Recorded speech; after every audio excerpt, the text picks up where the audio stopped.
Hello, my name is Jeff Rolka. I want to welcome you to this week's live event, our weekly get-together, which I call Office Hours, where we discuss pretty much whatever you like. Usually it's vocal, music related. Hello, Natasha, welcome. The chat is open. Natasha has just christened it, so please be not shy. If you're thinking about a question, I think it's very reasonable to suspect that someone else is wondering that very same thing, and we can all benefit from you asking that question. Now, I'm going to dive right in there. Hello, Tadeus. Hello, Chris. Sandra, hello. Everyone's popping in all of a sudden. This is really cool. I had a question which came in yesterday in a comment asking about modes. And I really, really enjoy... Oh, Romania! Hey, first time anyone's mentioned being from Romania. I mean, it's possible that someone else from Romania has been chimed in, but they didn't let me know. So welcome. Hey, that's cool. Hello, Nancy. So really cool question about modes, and I wanted to explain this. I need to readjust the view here a little bit. So now you can see the piano, obviously. Modes. They're not really that complicated, but they have this sort of mystery about them. I could show you in C major and it'd be easier to play, but I'm going to show you in A major because I think that having the sharp notes makes it easier to track on the keyboard. So here's A major.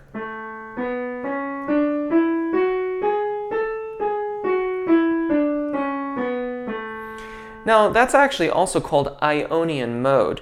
And the thing is that if I play that same collection of notes, A, B, C sharp, D, E, F sharp, G sharp, A, but I do it starting on the note B, B, C sharp, D, E, F sharp, G sharp, A, B, that is Dorian mode, B, Dorian. And we can kind of keep on going that way. C sharp to C sharp, Phrygian. D to D is Lydian. E to E, Mixolydian. I'm going to skip down the octave here. F sharp to F sharp, Aeolian, and that mode, Aeolian mode, is the natural minor. It is also called the relative minor of A major. And then Locrian, from G sharp to G sharp in the key of A. Whoops. And that is Locrian mode. And all of those modes are diatonic to the key of A major. The cool thing about modes, though, is that let's say you based your melody around the Aeolian mode,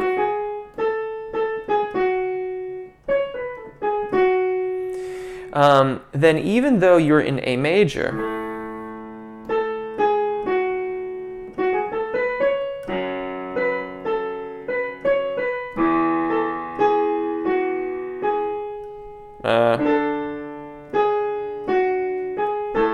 it can still have that kind of minor flavor to it, even though I'm very much in the key of A major. That's kind of what happened in the song tutorial that I did this week, Life for Rent. In that case, she's very much in E flat major, but the melody that she's using hovers around C Aeolian, which is the sixth mode of E flat major and is the natural minor. That I may have crossed the line of intelligibility at that point, but I hope all that helps. Love those music theory questions. Gerald Ryan, hello. Hey, I'm here. Nancy, I have a question about vibrato and resonance. So where do you place the sound when hitting low notes, and how do you get vibrato in low notes? Okay, well, sound placement, so those are two, they're kind of separate questions, but they work together so well. Placement, there's lots of talk about placement, and even in vowel modification, I discuss it to a certain extent. The thing with placement is that if we're actively trying to place the sound, we're almost always creating so much muscle tension that a vibrato becomes quite unlikely, or it's very forced, and it's a very contrived kind of vibrato. Placement, in terms of resonance, will vary from genre to genre. So if you're singing musical theater, you may have more of the front mask resonance than other genres per se.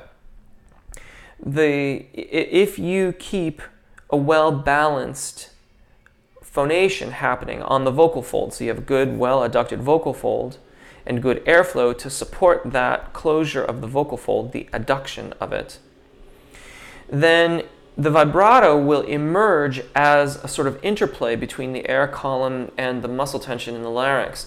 So, and this becomes very challenging in the low register because we trade off a little bit of airflow on the lower end of our range, whereas in the mid and upper range we have a lot more airflow happening. So it's a little bit easier to see the vibrato emerge.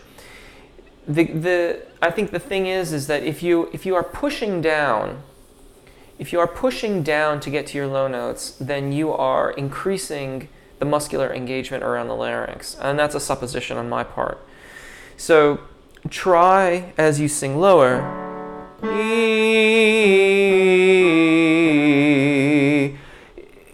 we don't want to,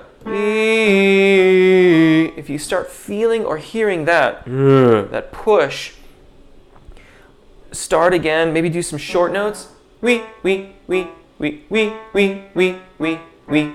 to find a more balanced approach, and then start elongating the pitches, and you may feel a little bit of vibration start to occur as you balance out the muscle tension. The placement will largely take care of itself as you balance the airflow and vocal fold engagement, and your vibrato will come out of that. Vibrato is a tricky one. Because if we try to force it, it almost is worse than if we just try to be patient and work towards an even, balanced phonation. Notice how the voice begins to shimmy a little bit, and then start to encourage that. Tadeus, is the super lip trill more effective than the regular lip trill? If so, why? The super lip trill is really, really great when you are looking to increase endurance at the top of the cricothyroid dominant singing voice as you're getting ready for the next registration event, and maintaining good airflow through those areas of your voice.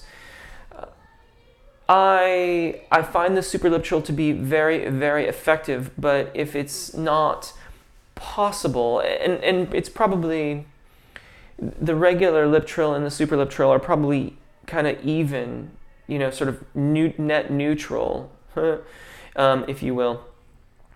In the sort of mid-range, upper mid-range of our voices, I don't notice a particularly huge difference between the two. But certainly up high, increasing that extra amount of engagement to really sing through the next registration event is really, really excellent. Trust Faith, is it live? Yes, I'm live. It seems like I hope you can see me. How do I know when I'm doing the arpeggio breathing correctly? Oh, Tadeus, that's a huge question. For one, you'll have reasonable expansion and good stability of the rib cage and good engagement of the abdominal muscles. If you visually observe yourself, you'll see little to no motion of the shoulders, rib cage, or anything at all. That's a very, very huge question. If you could perhaps be a bit more specific, I might be able to help you a bit more. Jakob Vesquez, as a baritone but tenor on choir, what do you think are the key components of being a good tenor? I don't know if what it is to be a good tenor is any different from being a good vocalist. know thyself comes immediately to mind. So know the locations of the zona de passaggio and the secondo passaggio. If you're a baritone, then you're masquerading as a tenor in the choir, then it may behoove you to listen quite carefully to some tenors and notice how their voices resonate throughout their different tessitura. And then you will be tasked to a certain degree with trying to mimic that.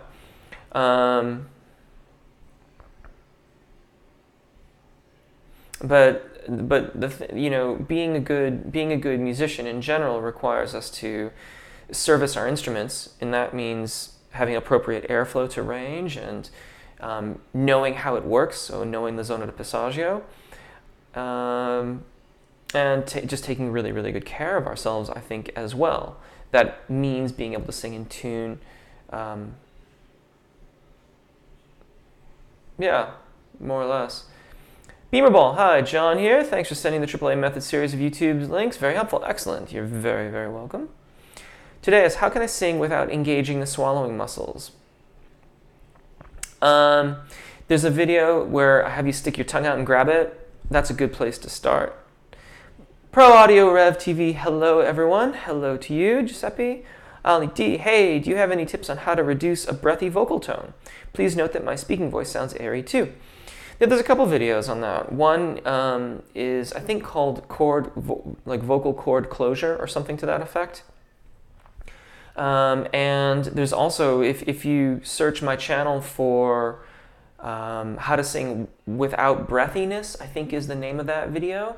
And I believe that one is available in 3 or 4 different ranges, so soprano, alto, tenor, baritone.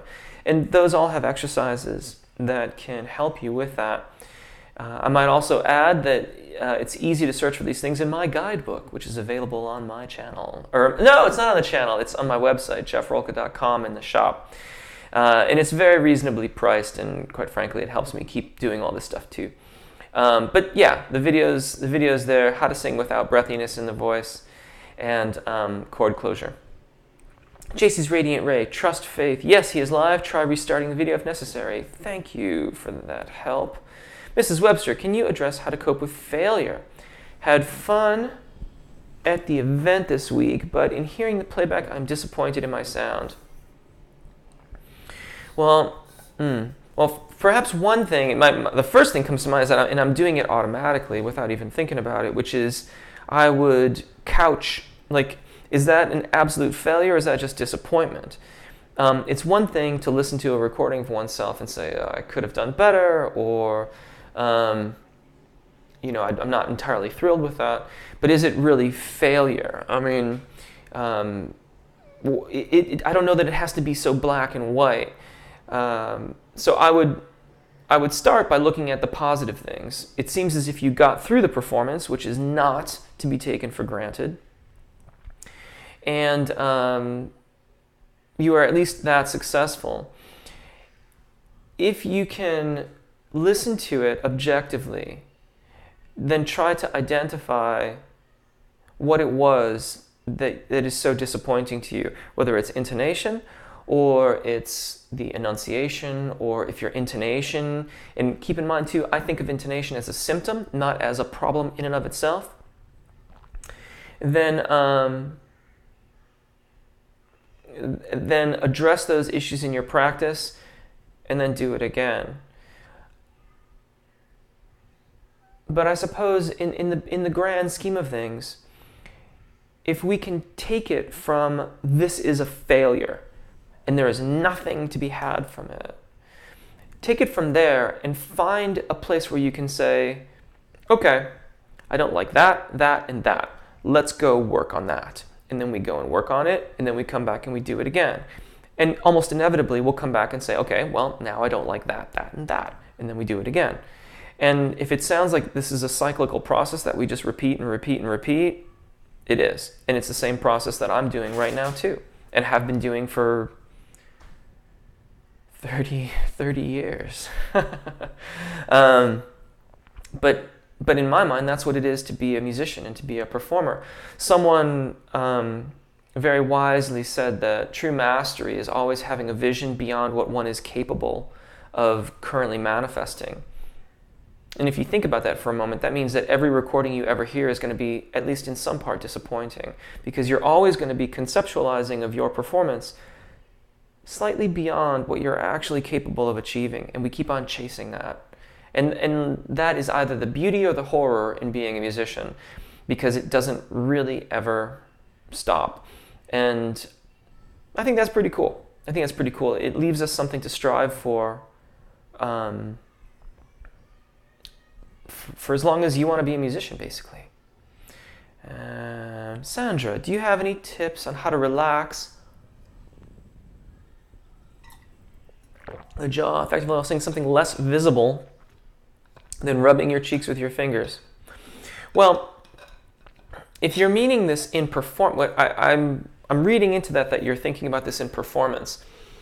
And rubbing the cheeks or like putting 2 fingers on the chin so that you can be conscious of it, those are meant for your practice. And the idea is to make those a part of your daily, or at least a couple times per week practice, so that those become your habits when singing. So when you're on stage, you don't have to think about relaxing your jaw. In fact, it becomes your habit to sing with a released jaw. So that's what that's all about. I mean, there are lots of different things you can do. I mean, I'm very fond of the 2 fingers or something on the face just to monitor its motion. Another good one that you can do, and you could actually do this on stage as well, I certainly have done, is to open the jaw slowly as you ascend and close it as you descend. But again, this is something that you need to incorporate into your practice.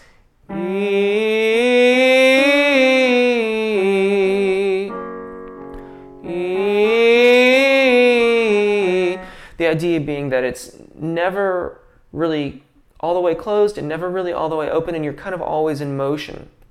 Opening, closing, opening, closing. And while it's just meant to keep you loose, to keep the muscles of the TMJ joint loose. Ronaldo, any thoughts on Pink Floyd? I think they're great. Love it. Dark Side of the Moon's my favorite. Diego, hello Jeff, I enjoy singing a lot, but I have never bothered to watch a video on how to properly sing. My question is, how should I start from scratch on learning how to sing properly? If you're new to vocal technique, then start with beginner lessons, regardless of how long you have been actually singing. Start there and work your way through it. That's really about it. Take it one technical concept at a time. Videos on my channel are mostly designed to do that. The warm-up videos take more than one concept at a time, so that's the main difference between the beginners videos and the regular warm-up videos. Again, this is irregardless of how long you've been singing. If you have not formally trained, then it's appropriate to begin with beginner concepts, just so that you can start slowly and get one concept at a time. Kitty, what do you recommend to be the best exercise to do when you don't have much time to warm up for singing? I'm a soprano, by the way, if that helps. I think the daily warm-up is one of the... it was originally meant to be 10 minutes or less. It ends up being like 14 minutes. But that one was meant to be a fast, comprehensive warm-up. And I would start there. At least as a starting point, you may find that aspects of it work better for you than others, and I would seek out the aspects that work best for you in the other videos that are on the channel. That's why there are so many warm-up videos, to try to satisfy as many different ranges and the differences between us as individuals as I possibly can. Any videos on expanding chest voice range? Half, fast. That depends on your definition of chest voice range. People have asked me for a video on belting, but it's not going to... I'm going to do it, but I don't think it's going to be the video that people think it's going to be. The best thing you can do for your chest voice that is sustainable is to identify the location of the secondo passaggio, work on your breath support such that you can sing to that point effectively with good vocal fold adduction, making sure that you are maintaining resonance through the zona di passaggio. As you approach the secondo passaggio, note that if you intend to go more than a major second above the secondo passaggio, it is my opinion that you should be focused on making a smooth transition into your upper register. This is cricothyroid dominant singing versus thyroarytenoid dominant singing. So cricothyroid is so-called head voice, thyroarytenoid is chest voice. Please note, when done properly, it doesn't sound airy and light. It sounds quite full, voluminous, and the resonances will match. I have a migraine today, so I'm not going to show you. It just won't sound right.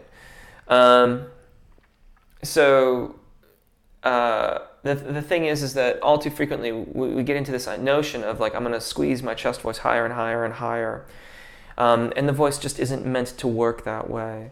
So if you exceed a major second above the secondo passaggio, then you risk vocal fatigue and long-term problems.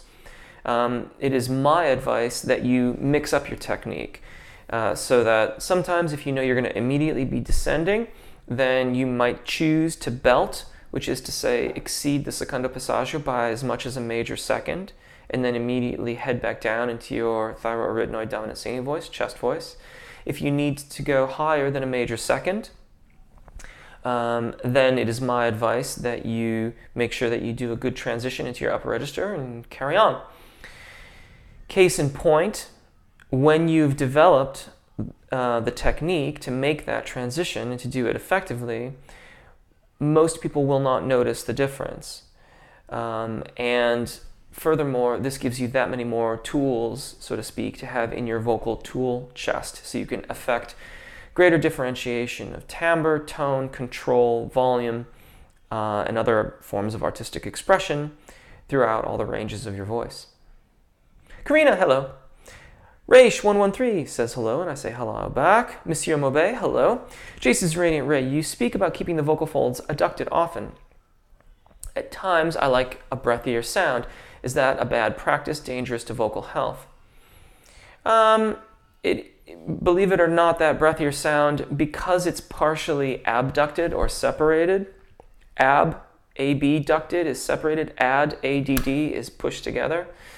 That breathier sound is in fact a more vocal fold intense practice than an adducted sound.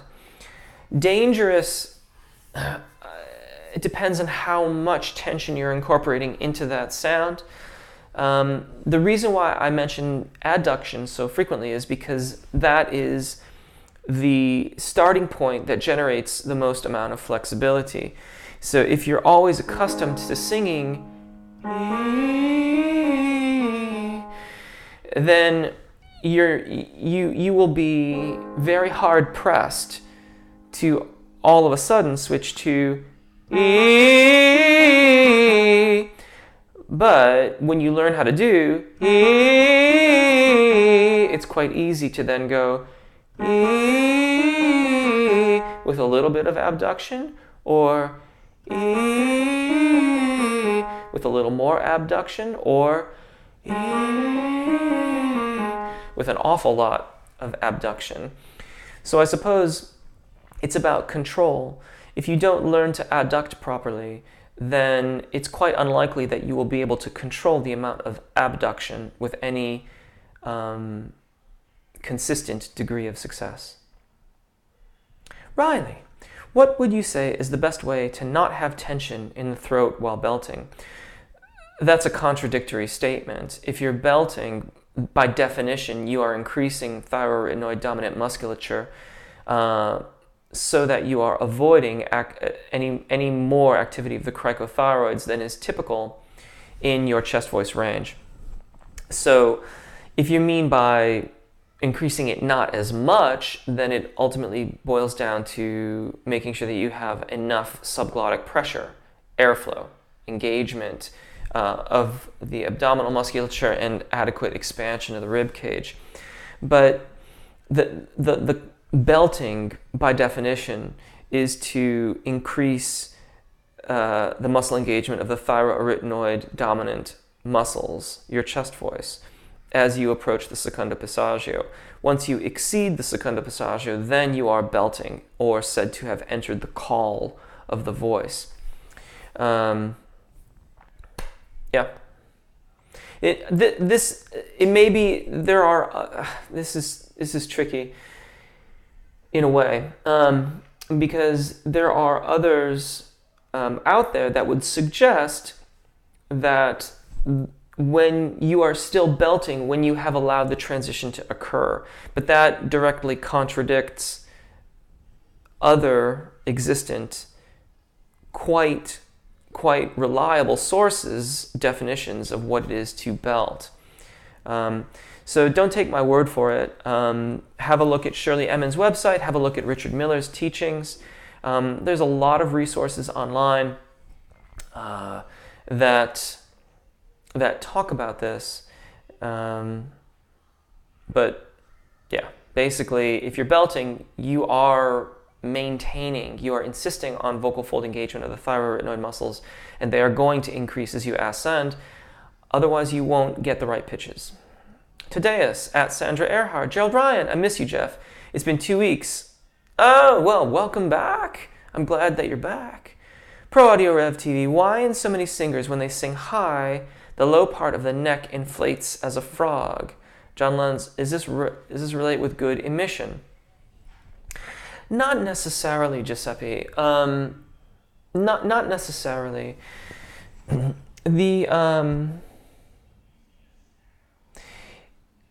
So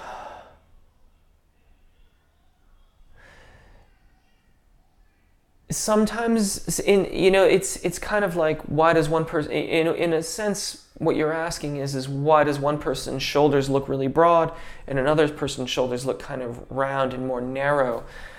Each of our bodies work a little bit differently and will respond differently to the increase in engagement as we ascend. This also does not take into account what their other habitual muscle engagement patterns may be. So if they're normally like just kind of straining in their neck, then those things can do that and have no relation to the actual process of singing. So I don't feel like that's a terribly great answer, but I don't know if there is a really great answer to this, because quite frankly, we're all different. And there isn't anything about that neck kind of expansion that indicates good technique. It's just sort of individual differences. Some people it will happen, others it will not. Holly Emmerich. Hello, Holly. Good evening from Africa, everyone. Jeff, I have a question. Not really about singing, but piano. I am a beginner. I know there are a ton of resources out there. Do you have any to recommend? I'm afraid I don't. I would throw this out into the group. Does anyone know any good piano tutorial stuff out there on the interwebs? I know that... God, I scrolled here, and I'm glad I did, because I realized I have a lot to catch up on. I know musictheory.net. I feel like they might have some piano tutorials that are now available, but I'm not 100% sure on that. But that's a really good website for lots and lots of different things, and I've recommended him in the past. So I would try that. But yeah, does anyone in the chat, has anyone come across any good piano tutorials that are available out there? Greg's Life 7, how can I keep my larynx stable through vowel changes? For example, my ah vowel makes me have a lower larynx than the e vowel.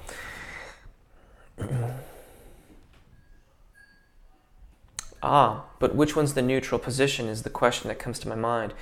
If E is typically higher, then it may be that the is in fact correct. Use a mirror is one thing. You can also lightly, and please understand here, this is lightly place your hand there to monitor, not to push or pull or hold. We're just monitoring, super light, like think tissue paper, like tissue paper light, just to monitor. Using a mirror can be very helpful. Address your tongue motion will also help with that. Pardon me. And work slowly. Work descending phrases and then work slowly ascending phrases. So like I believe you're a tenor. So that means that work your way up to middle C, E, or I,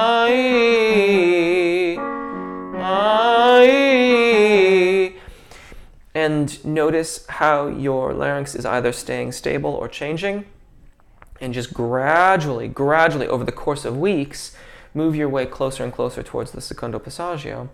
Polite pancake, that's a new user ID, welcome.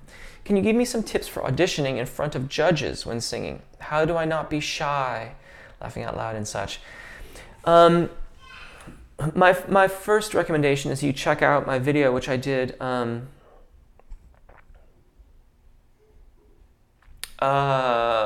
performance anxiety, which was like 2 or 3 weeks ago now, I think. Maybe 3 or 4 weeks ago. Have a look at that. You know,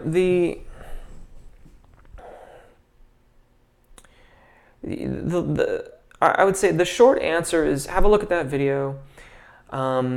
Assess what makes you most comfortable. Find the things that make you feel good, that bring out your best. You know, for me, you'll notice I dress in tones, grays, blacks. When I perform, I have one shirt, just one shirt that I wear for performances.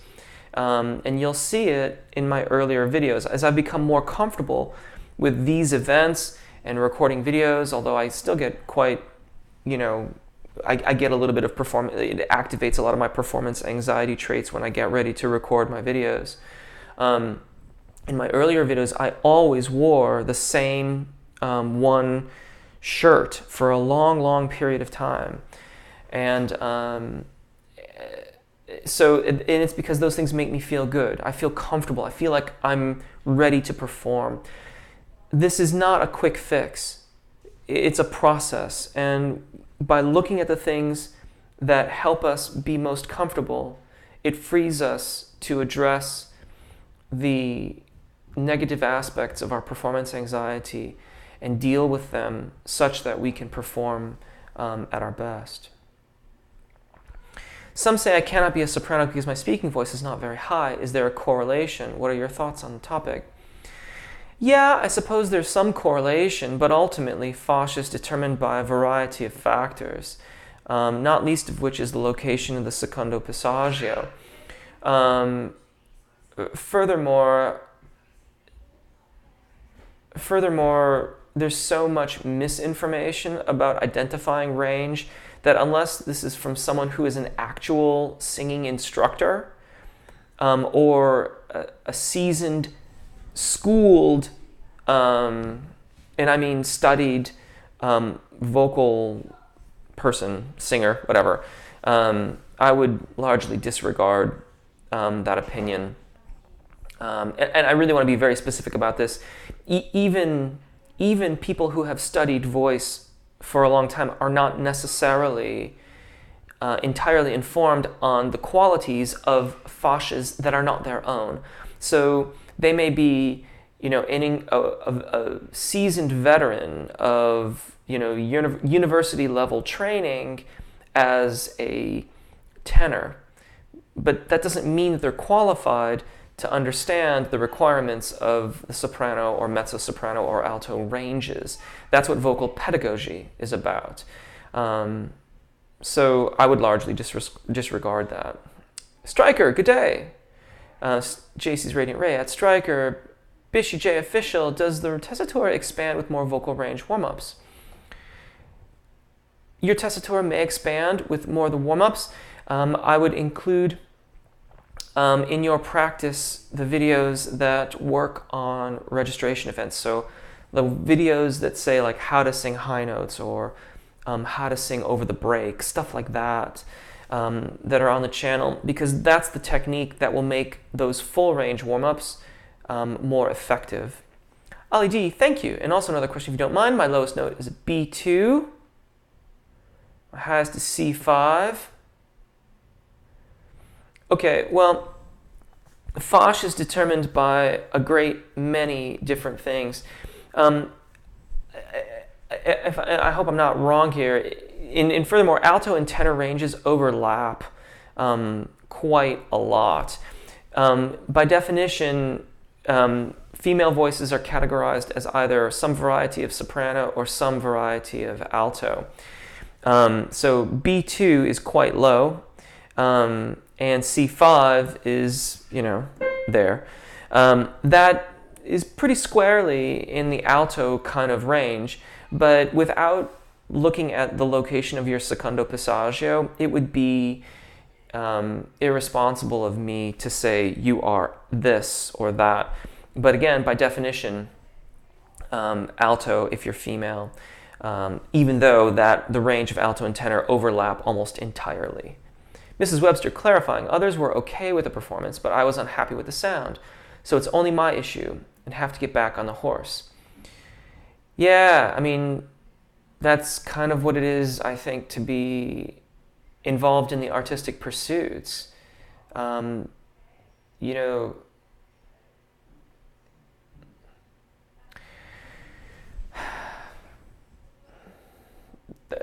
a tough one. That's a tough one. But I think what I mentioned earlier applies, and is probably, I mean, that's what I do, quite frankly, is focus on what the positive aspects of the performance, look at the areas that you wish to improve, and then go and work on it, and be specific. And when we say like, oh, that was awful, well, that's not specific. That's an emotional reaction to what you're hearing, and it's valid. But use that to inform, notice that, honor it, use that information to identify specifically what you don't like. What is it exactly? Can you somehow name it? Is it intonation? And be as objective as you can. And then go, and here we are, because if you say to me, well, it was the intonation, well, then it's time to look at airflow and vocal fold engagement and obtaining a more balanced approach to your phonation. And then you can go and do it again. There's a certain amount of, I think, this is where, when they talk about you've really got to want it, you really have to want. You have to be okay with the notion of subjecting yourself to that personal disappointment again and again and again, in the pursuit of that artistic vision that you have for what you believe you are capable of. So it's a process. We go and we do it. We like it. We don't like it. We identify what we like, we don't like. We do it again. I hope that helps. I know that may not necessarily be the quick fix that we might want, but I don't know that there is one, truthfully. Karina Chen, talking about arpeggio breathing technique, Jeff, I have heard that there are two kinds of arpeggio, vertical arpeggio and diagonal arpeggio. Which one do you use? Can you demonstrate both? Which one do you prefer? Well, I've never heard of vertical arpeggio, so I would have to look that up. I mean, and I'm only assuming in diagonal arpeggio. I would guess that means the lateral one, but I've never heard of those designations before. I'd have to look that up, and I'll happily do so. Make a note of this.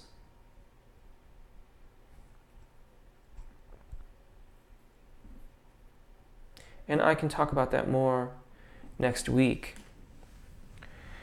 Mrs. Webster, Jeff, you're so wonderful. Thank you. You've made me smile, and I hope that discussing this will help others in the community as well. Brilliant. Okay, cool. Striker Canet, Karina. JC's Radiant Ray at Holly. Karina Chen, thanks. Karina Chen, I'll take a look. Striker, thanks again. Holly at JC's Radiant Ray.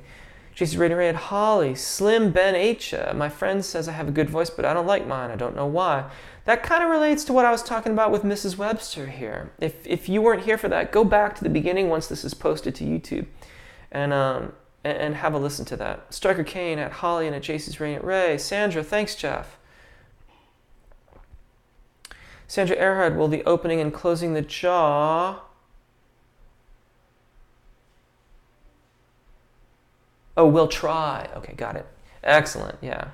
Holly Emmerich, bonjour, le français n'est pas bon, mais j'essaie. As do we all, I think. Striker Kane at Sandra, JC's Radiant Ray at Striker, Striker Kane, and then shake my head to swing my jaw. Sandra at Tadeus at Striker at Holly. Mrs. Webster, oh, migraine, sorry you're experiencing that. Thank you for the hug, I appreciate that. Hope your family is cute, cool, with quiet cuddles today. I would settle on quiet, actually. Although I do wear earplugs on days like today. Actually, there's... I miss this about the UK. They have this over-the-counter medication called Migraleave, which works really, really well for me. And it is doing a reasonably good job today. But I think that's a little bit why I feel like I'm a little bit slower. And like when I tried to take the note on vertical and diagonal, I couldn't really write as well as I would normally be able to write.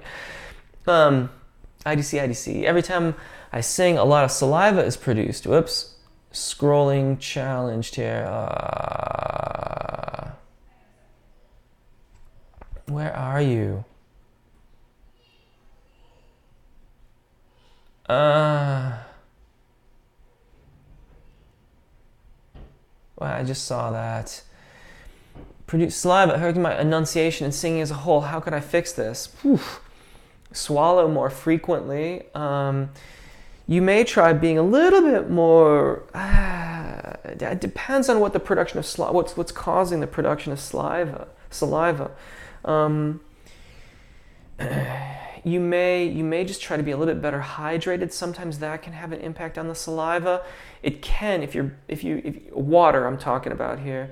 If you're more well hydrated, it will dilute your bodily emissions somewhat, so that could at least make it a little thinner. Yeah. That's my immediate thoughts on that. But it depends on the reason why it's being produced. And apple may also help with balancing out your mouth too. Holly, I suffer from migraines too. Jeff, drink lots of water and try to get some sleep. Thank you. I appreciate that. Striker, at me. Darkening. Altic posed a question about darkening vowels and secret. I will have to look into that. I have not had a lot of time to get on Facebook. I've been so slammed lately. And I know I keep on talking about being more active on Sequencer, and fingers crossed, I will see if I can find that post by Altug and have a look at that. Striker, at Jeff, my question for the live event. Are vowel modifications done the same for high volume and low volume singing, and are they done the same regardless of fosh? Very interesting question. Very interesting question. If anything, I would say that you will do a little bit with low volume singing. With low volume singing, you will find that the balance of cricothyroid dominance becomes more evident. And with that comes a certain degree more of vowel modification. And regardless of fosh, the concept of vowel modification goes across fosh. However, the different foshes deal with it slightly differently. In particular, I'm thinking about classical soprano technique, where it is frequently acceptable for the cricothyroid dominant range to be sung much lower than we would typically accept in a baritone or a tenor vocalist. And so in that case, a certain difference in the vowel modifications because to a large degree they're already using a modified vowel when they approach the zona de passaggio. And they may not notice it nearly so much as the baritone or tenor vocalist, who below the zona de passaggio is using little to no modification, as would be recommended. JC's rating it. Thanks, Jeff.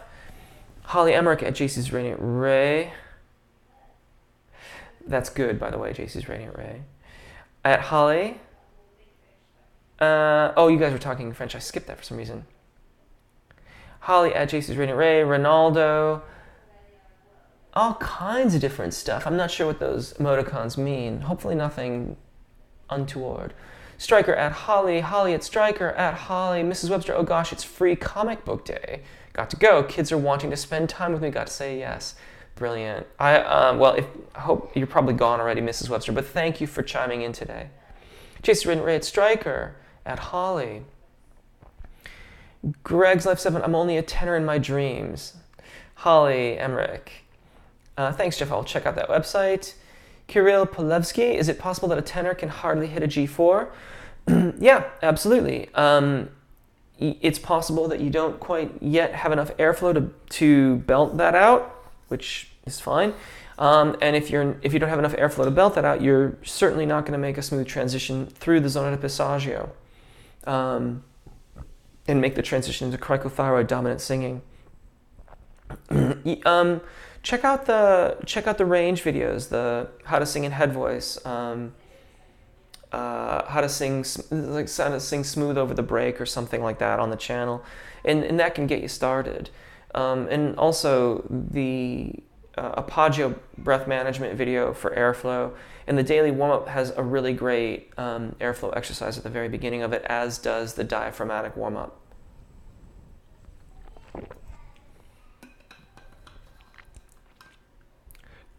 Greg's Life 7 at Kirill. Karina Chen, Besame Mucho is a good song. I like that song too. Agreed. Holly Emmerich at Sandra Earhart. Okay, Giuseppe. Okay, Jeff, I noticed this on me lately. Was my curiosity. Thanks. Yeah, just individual differences in just our body cosmology. I wouldn't read too much into it. Holly Emmerich at JC's Radiant Ray. Striker Kane at JC's Radiant Ray. Holly Emmerich, Jeff, it's funny what you say about wearing the same shirt all the time. I come from a musical theater background, and if I can't think of what I'm wearing as a costume, I won't be comfortable performing. Yeah, exactly. Yeah, it's just, I mean, you know, there's all these, like, it's and that's not to say that, you know, any one of you has to wear the same shirt. That was derived from me noticing that when I tried to dress casually on stage, I didn't feel as comfortable. And I couldn't even guess at how many times I've performed. But over the years and regular performances, I just whittled it down to, okay, this is what I'm comfortable performing in. So I perform in this. This makes me feel like I'm on stage and I'm doing my job. Jesus Ray at Striker. Michael, hey Jeff, just got here. How you doing? I'm doing okay. I have, I mentioned it earlier, I have a migraine today, so I'm feeling a little bit, but I'm having fun, and there's some really cool questions as always, and people are talking, so this is great. I'm having a good time. Holly, I have literally pretended that I was wearing a costume, even if it was jeans and a t-shirt. That's cool. I dig it. Polite Pancake, thanks for answering my question. It's funny you said that because I personally only wear white shirts and black shorts because I feel the most comfortable in them. There you go. That's great, man. That's great. I love your user ID, by the way. I'm not sure what a polite pancake would even be. But I like pancakes. I mean, pancakes are so good. I think they're really, really good. I have no illusions about them being healthy or unhealthy. I don't really care. They're just a pancake. It's just so nice. I wish I had a pancake like right now, you know? I would love to have a pancake. Ramiro, Jeff, do you have plans for what happens when that shirt gets too worn out to perform in? That is, I don't. I don't, and I'm glad that you mentioned it. I take really good care of that shirt. I take really, really good care of that shirt. And I'm gonna have to give that some thought, actually. Thank you for bringing that oversight to my attention. I will probably have to go back to Nordstrom's and spend another. I think when I picked that shirt out, I remember it.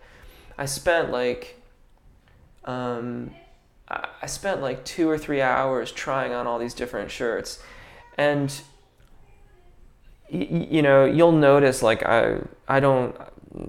if you got to know me personally, you'd know I only have I have a very limited wardrobe. I have 3 shirts. I have, I think, 4 pairs of trousers. And I have more pairs of undergarments. I have, I think, 6 pairs of socks or something like that. And I don't spend a lot of money or time with clothing. And I spent more money on that shirt than I would normally spend on a shirt. I'll probably end up doing the same thing again. But I bought that shirt, I think, 15 years ago. So I've been taking really good care of it. JC's Radiant Ray, Jeff, the people have no training. They are just a group of friends, but they are pretty adamant that it is unlikely I'm a soprano. Thanks. Think about it this way. If you had a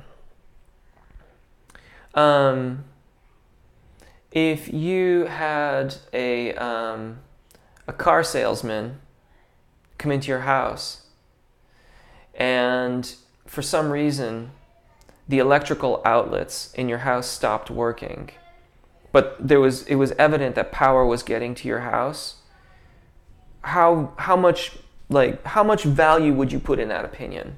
If they said, well, I think you've blown your fuses, or you've got a capacitor that's out of whack, or it's pretty clear to me that the wiring has been chewed through by rats.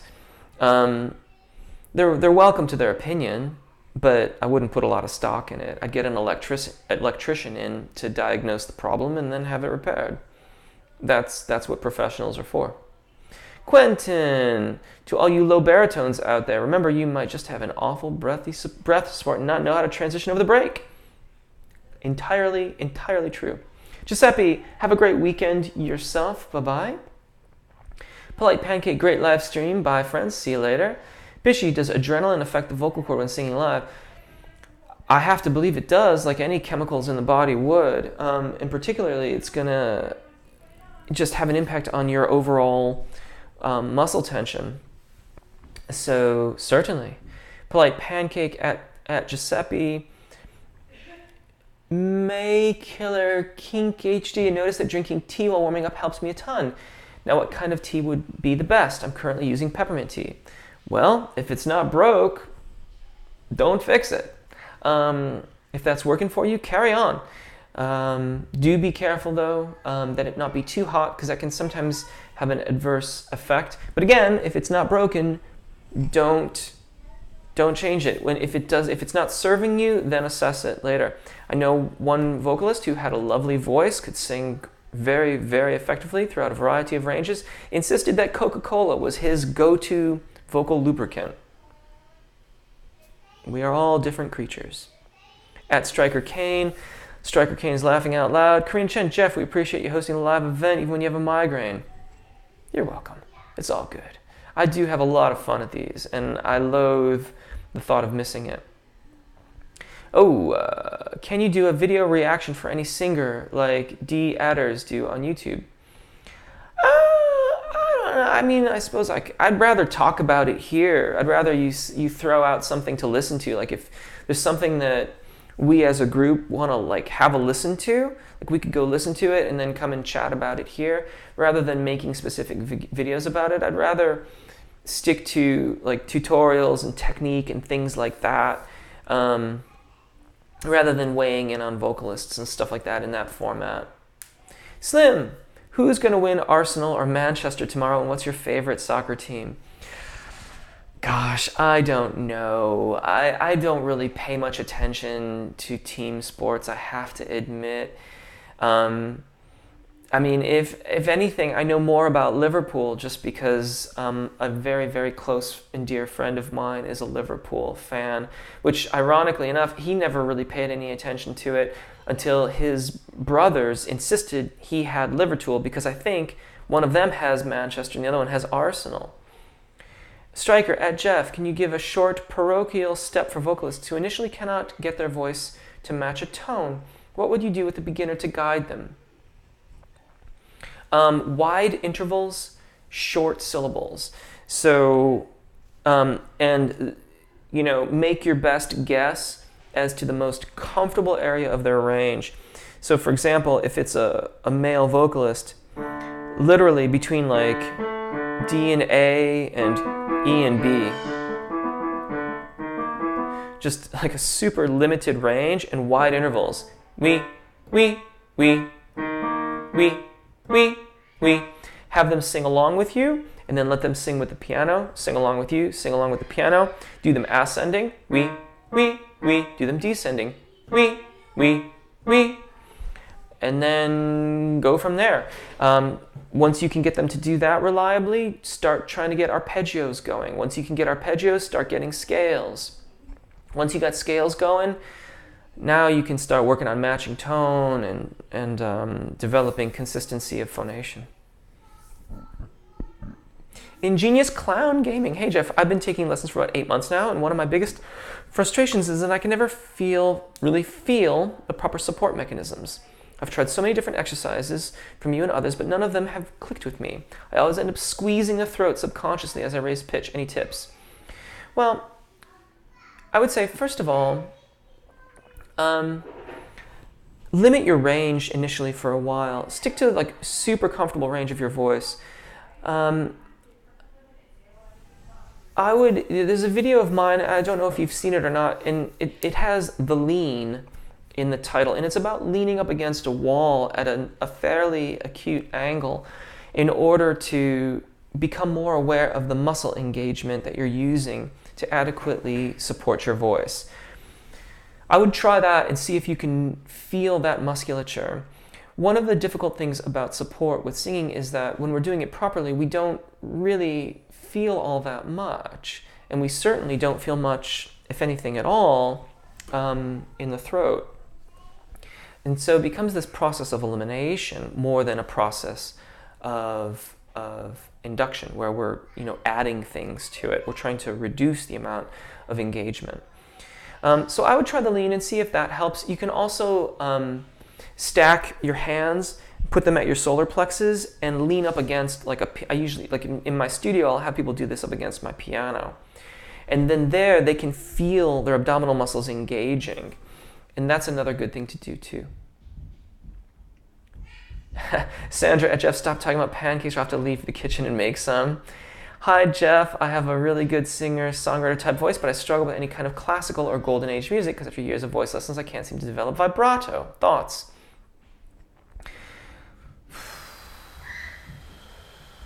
Well, I mean, ultimately, vibrato, you can try to you can check out the videos I've done on vibrato production.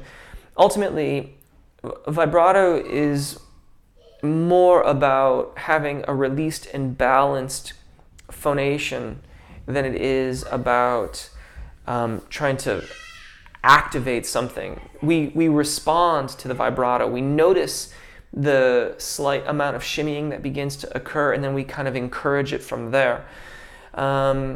Short of having a listen to exactly, because you've been studying for a while, it seems like you've been studying for a while. Yeah, years of voice lessons.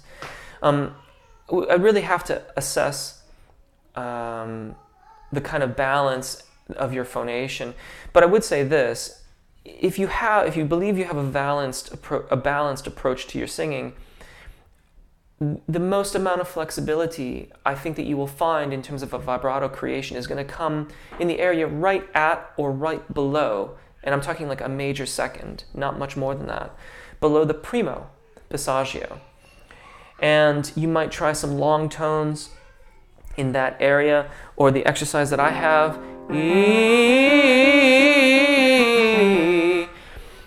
can help to develop more release around that area. And then when you switch back to the long tones, see if you feel or hear a little shimmy, and see if you can encourage that. We got some pancake emoticons. Thank you at JC's Rainy Ray, at Josh. Ingenious Clown Gaming, it seems like your stream delay is very high. No, it wasn't meant to be very high. I hope it's not too high. But it does take me quite a long time to get to the comments. Good evening, Josh. Thank you at Striker. Wow, thank you. You're right, sir. You can just call me Mai, by the way. I will do that, Mai. Thank you for joining us. And I am going to be signing off. Looks like everyone's pretty much caught up here on the questions. Thank you so very much, everybody, for joining me today. I really, really appreciate it. Thank you for the questions. Thank you for such an awesome live event. I really, really, really appreciate it.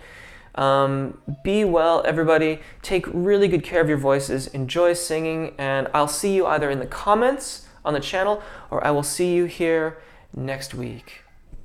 Bye.